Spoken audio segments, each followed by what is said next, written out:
Coming up on Fulton today, an increase in felony conviction rates in the DA's office. We'll break down the numbers. And important information that may help you avoid long lines at the tax commissioner's office. Fulton today is next. From the Government Center in downtown Atlanta, you're watching Fulton Today with Shania Chavis. Welcome to Fulton Today, everybody. I'm Shania Chavis. Fulton County jurors helped to convict defendants in 92% of the overall cases prosecuted by the Fulton County District Attorney's Office. Now, the DA says that high conviction rate is the result of not just his prosecutors, but also the public. ADA and FGTV contributor Tiffany Harlow has our story. Tiffany? Shania, the DA's office has boasted a high conviction rate for many years, and that's especially significant given the number of cases that have gone to trial. In 2012, the Fulton County District Attorney's Office prosecuted 252 cases overall. That's considered a lot for most other jurisdictions, but this office has come to expect about that many cases every year. We look at where we have grown from. When I started as district attorney in 1997, based upon the records we were able to uncover, it looks like the conviction rate then was between 52 and 56%. We've now gotten it up to 92%, and we feel like that is a significant improvement. Here are a few of the numbers. The unit's conviction rate that prosecutes crimes against women and children was 85% in 2012. The major felony unit closed the year at 92%. The juvenile division's conviction rate was 97%. District Attorney Paul Howard attributes that rate to a number of factors. The first thing I think that is critically important is good police work, because most of our cases originate with our local police departments. Secondly, this conviction rate indicates a high level of preparation on the part of the lawyers in this office. The third thing, even with a good amount of preparation, it all means nothing if there's not outstanding presentation on the part of the lawyers. And I think that's one of the other things that we have seen in 2012. But fourthly, and we believe probably as important as any factor, is the support of our witnesses. FBI data on the violent crime rate in Atlanta shows a 60% decrease over the last 16 years.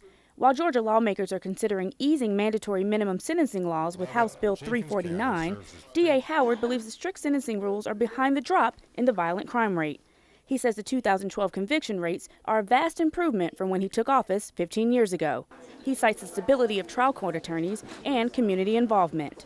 If we look at the community outreach efforts that we have made in the Fulton County community, again, I think because people know, they trust and have some respect for the DA's office, then I think it makes it easier for them to listen and understand the presentations that we make in court. And with the work of prosecutors and support of the public, the DA's office is on track to have another high conviction rate in 2013. In downtown Atlanta, I'm Tiffany Harlow reporting for FGTV. Thank you very much, Tiffany. Meanwhile, in other news from the Justice Center, the clerk of Superior Court changes the hours for the office that handles one of her busiest services. Passport applications are now being accepted between the hours of 8:30 a.m. to 4:30 Monday through Friday. You will not have to make an appointment, but you will have to bring certain documentation. When citizens are applying for passports, they need to have a government-issued ID, they need to have an original birth certificate or naturalization form, proper passport photos, and 2 separate forms of payment. That can be for the processing fee and for the U.S. Department of State, in addition to their actual passport application. The summer months are considered passport season, and according to the State Department, it takes about 4 to 6 weeks to process routine applications. The clerk of Superior Court operates passport services at 3 locations, downtown at the Lewis-Layton Courthouse, as well as the North and South Fulton Service Centers. You can also get information by calling the National Passport Information Center toll-free at 1-877-487-2778. Well, car owners are asked to bring plenty of patience when they head to the county tag office. That's because lines are now forming at the tax commissioner's office thanks to a new state law that went into effect earlier this month. Tax Commissioner Dr. Arthur Ferdinand is here now to tell us how the process is going. Sir, welcome back to Fulton Today. Hello, Sonia. Thanks for having me. So this new title tax law went into effect on March 1st. How did things go for your office during those first few days? Sonia, I couldn't be more pleased with how my people handled the situation. We had some crowds, but we were able to move them along quite well. We kind of shuffled people around for this first day because we didn't know what to expect. So all our cashiers were busy. We had full staff. We had some customer service people answering questions and directing them to the appropriate lines. And we were very careful in terms of how we organize the different needs of people. So things went very well. I'm really, really proud of my people, how they responded, and the showing of how well they were trained. And Dr. Ferdinand, why do you think that your office did not experience the really, really long lines that some of the other counties faced? There are several reasons for that. We think ahead, number one. We demystified the whole process and this whole new law.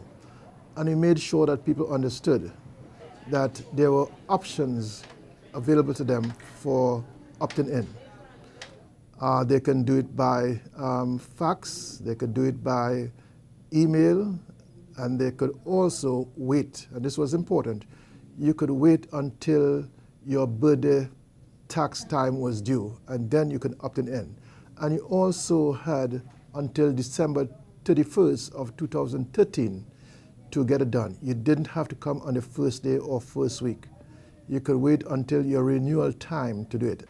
And finally, sir, explain to everyone what you think might be the most important factor that they should understand about this new law when they come to get their tag. A very important thing, since we're dealing with money, is that the title tax is based on the value set by the state, based on Black Book and Blue Book values. That's the value that state set on your vehicle. And so arguing with my clerk about the difference between what you paid for the vehicle and what the state is saying it's worth is not controlled by my clerk. So arguing with them about that value is not going to get you anywhere. You can appeal that value to the Board of Assessors, and that way you can deal with this difference of opinion. And again, you have until December 31st to opt in if you bought a vehicle in 2012. All right, Dr. Arthur Ferdinand, Fulton County Tax Commissioner, always great to see you. Thank you so much for your time, sir. Thanks, Sonia, for having me. Thank you. You can get more information on the title ad valorem tax, or TAVT, by calling the Tax Commissioner's office, the Fulton County Customer Service line, or by visiting the Georgia Department of Revenue's website. And while some seniors may not need car tags anymore, they are still in need of transportation.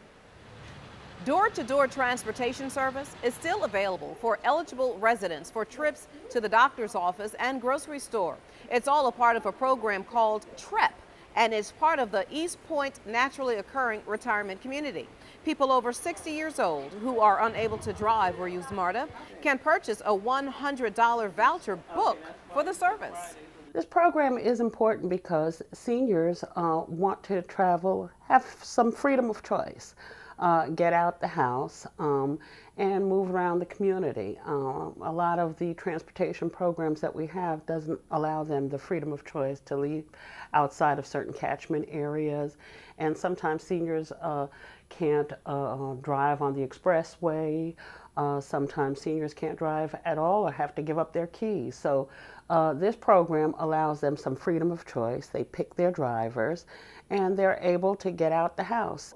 I don't drive the expressways. I do drive, but I do not drive the expressways. So anything that I want to do, that if I can't get there on the surface streets, then I need a driver to take me.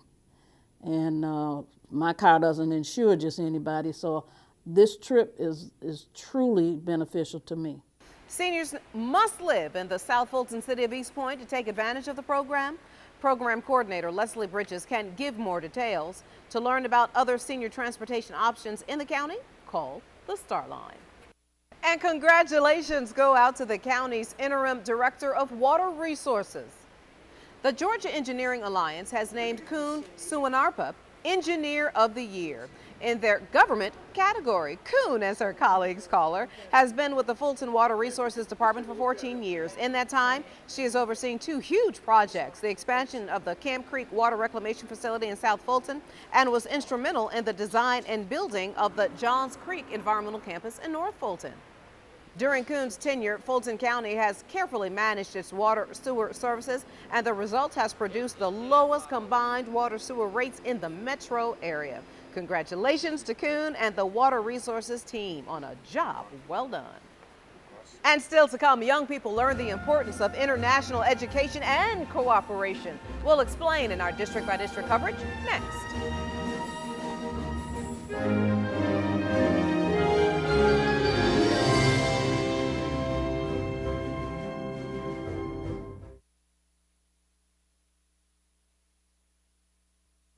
Watching Fulton Today. Youngsters get the opportunity to travel abroad this summer, and seniors reap the benefits of water fitness. Here's this week's district by district coverage. We begin in District 1 with Chairman John Eves and the Global Youth Leadership Program. A new group of ambassadors attended an orientation session at the Government Center. Chairman Eves expressed the importance of becoming global competitors and learning from other cultures. The group will travel to El Salvador and Brazil this summer. I'm most excited about the stay at home in Brazil because I'm a people person. I love meeting new people, I love new cultures, and I love learning, period. So I'm very excited about meeting those people and the families and the little people. So yeah, I'm very excited. This program offers an opportunity for me to experience the world in a whole new way and in a whole new light, and I feel like as if I can actually make a difference, not on a smaller scale but on a larger scale. It makes me, it gives me the chance to see other people, see the problems firsthand. The Global Youth Leadership Program is now in its 6th year. The program was created in 2008 by Chairman Eves to empower young people to become competitive in the global economy.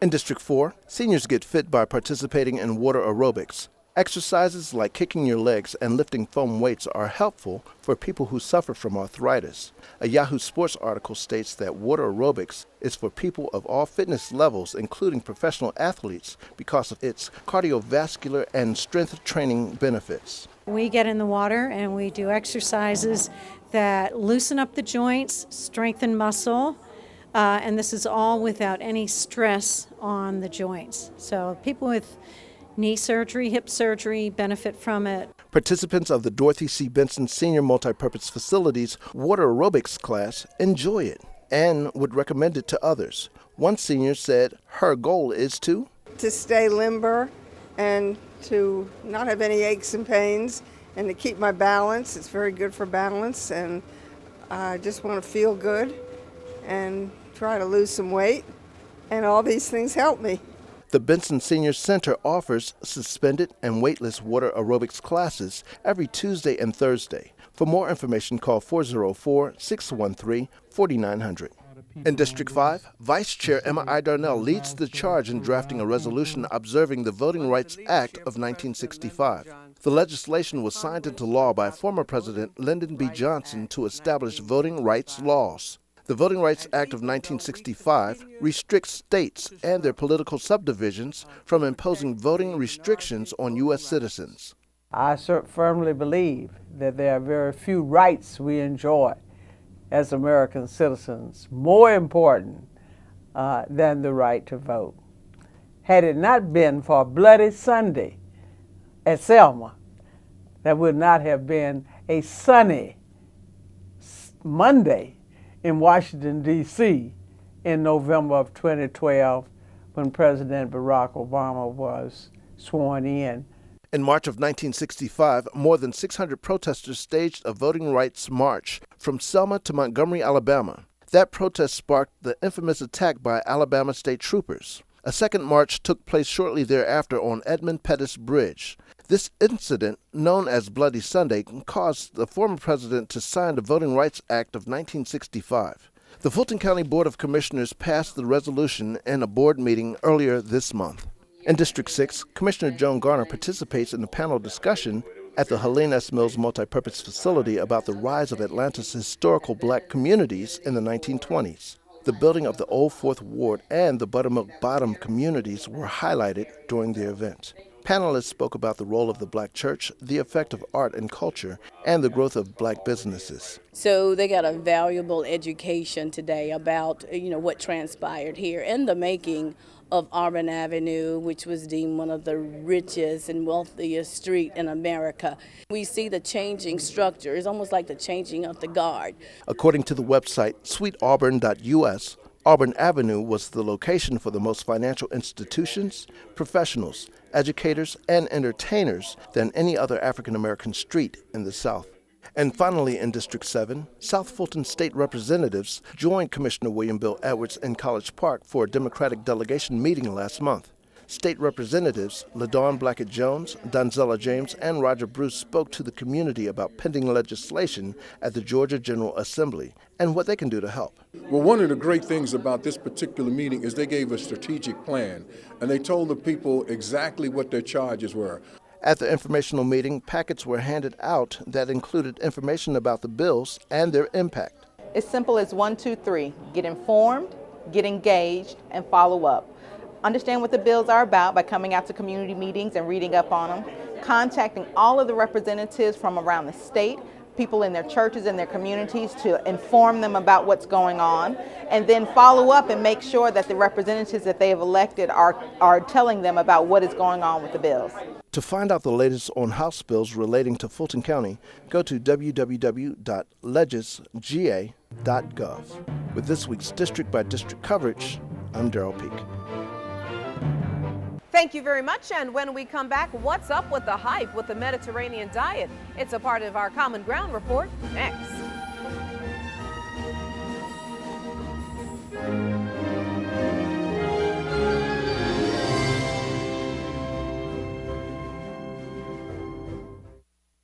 You're watching Fulton Today. Portions of the following segment are part of the Fulton County Common Ground Initiative. Common Ground, the county's comprehensive solution to the problem of health disparities in the community. In this week's Common Ground report, the Mediterranean diet and what it can do for people at high risk for heart disease. The findings of a major clinical trial were published recently and revealed a 30% reduction in heart attacks, strokes, and deaths. County Medical Director Dr. Matthew McKenna couldn't hide his excitement about the findings of this report. Sir, welcome to Fulton Today. Thanks, Shania. It's great to be here. I see, and explain to everybody why this study is so important. First of all, it's very large. Over 7,000 people were involved in this study. Second of all, most studies of food look at what people eat and see what their outcomes are. In this study, people were assigned to eat certain types of food and engaged in very heavy education about what to eat.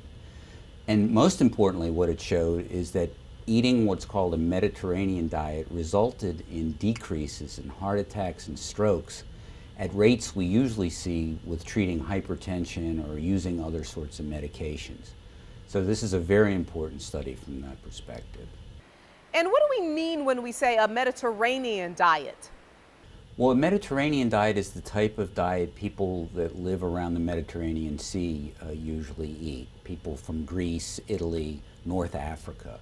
And it focuses on fish, fresh vegetables, and certain types of fats and oils that are considered very healthy and mostly derived from plants, like olive oil. That's different than the type of diet that we see in most Western civilizations, which have lots of red meats, processed foods. In fact, in this study, people that were compared to it were discouraged from eating processed foods or any kind of red meats. But one of the most important things about this diet that was remarkable is that people were allowed to eat until they were full. They weren't told to deny or to remain hungry. They continued to eat, but it was the healthier types of foods they ate that seemed to give them the better health outcomes. And Doctor, who in particular can benefit? Well, in this study, these were people who did not have any illness, but they were at high risk for having heart disease or stroke. persons with abnormal cholesterol, who were overweight or had high blood pressure, particularly benefited from this diet. And again, it wasn't because they were focusing on losing weight or trying to influence any of those other risk factors. It seemed to be the beneficial outcomes associated with eating these types of fresh fruits and vegetables, eating healthy oils, and focusing on staying away from processed foods and red meats that resulted in the good outcomes. And finally, sir, let everybody know where they can go to get more information. Well, I would emphasize to anyone who has a risk factor for heart disease, such as high cholesterol, high blood pressure, diabetes, overweight, to talk to their doctors, because a lot of information is coming out about this. For people who want more information about the study, there's a website called predimed.org where they can look and find out about what were the foods that people ate in this study, and even has examples of shopping lists that you can use yourself to go to the store and get the sorts of healthy foods that resulted in these exciting outcomes. All right, Dr. Matthew McKenna, thank you so much for the information and for all you do to keep us all healthy. Thanks for having me. Now, heart disease is the #1 cause of death for men and women in the United States. For help improving your heart health, contact Health Services or the Health Promotion Division of Health Services. The numbers and web address are on your screen. Well, that Mediterranean diet report was just in time for National Nutrition Month. And so was Give Peas a Chance. The puppet show was presented by Kaiser Permanente at the main branch of the Atlanta Fulton Public Library System downtown. The cleverly crafted message teaches children how to choose and enjoy healthy, nutritious foods. So how much of our plate should be fruits and vegetables? Half our plate. The main themes and messages in Give Peas a Chance is we want to make sure when kids are at home or when they're at school and they're eating foods and they're choosing their foods, we want to make sure that half of their plates are full of colorful fruits and vegetables. And we want to make sure they're getting 60 minutes of fun and play and exercise every single day. The library system produces and hosts a variety of children's programs for kids of all ages. Which puppet did you like the best? The broccoli. You like the broccoli? Why you like the broccoli? Because it's so juicy and good. Just visit the AFPLS website for a listing of all of the activities at the system's 34 branches, or call 404-730-1700. They'll be happy to direct you to an age-appropriate program. Well, mark your calendars. Get ready for American Diabetes Alert Day. On March 26th, the Fulton County Diabetes Community Action Coalition is taking part in an Alert Day social sponsored by the American Diabetes Association. The social takes place from 6 to 8 p.m. at Gordon Biersch Restaurant on Peachtree Street in Atlanta. An Emory professor of endocrinology will be the guest speaker. I'm sure there's not one person perhaps listening that doesn't know someone who has diabetes, or they might be concerned because a family member doesn't have health insurance. So the coalition is really all about resources and empowering people, giving them tools. There's two outcomes. One, prevent type 2 diabetes. With healthy lifestyle and maintaining a healthy weight, a person doesn't have to say, well, it runs in the family. They can actually prevent type 2 diabetes. And the second is, for those people that are already diagnosed with type 2 diabetes, our goal is to offer them support and give them tools to better take care of themselves. Karn says many people have type 2 diabetes and just don't know it. Some of the symptoms are increased thirst, urination and hunger, blurred vision, unexplained weight loss, cuts that don't heal or tingling, numbness or pain in the hands or feet. If you are older than 45 or younger and overweight, it's recommended that you ask a doctor to be tested. Contact the coalition or the ADA to volunteer or get more information. And when we come back, girls kicking it to victory. We'll explain.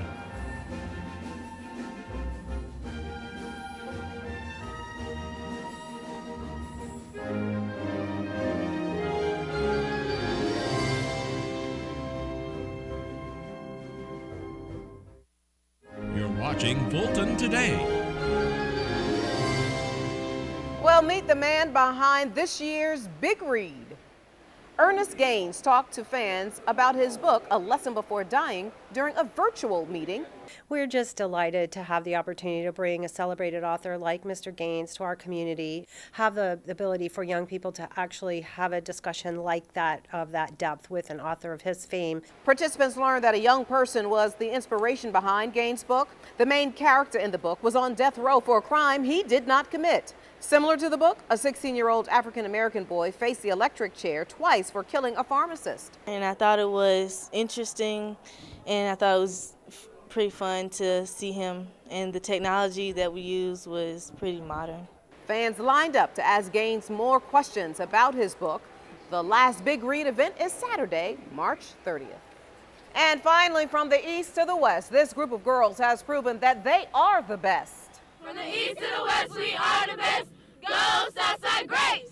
Winning 23 out of 24 games this season, the Amazon Sports girls soccer team is unstoppable. Each week, the girls soccer team practices at soccer fields in South Fulton to prepare for their next win. Teamwork, speed, and playing against boys are the key ingredients to an amazing season. Boys make you better in any sport you play, as if they have a better passing game and they do more tricks with the ball, so that's just gonna make you better. You're supposed to play better people to get better. The Amazon Sports organization partners with the county's Parks Department to bring various sports to the community. Keep up the good work, girls. And before we go, our reminder that we'd like to hear from you about the stories and programs here on FGTV.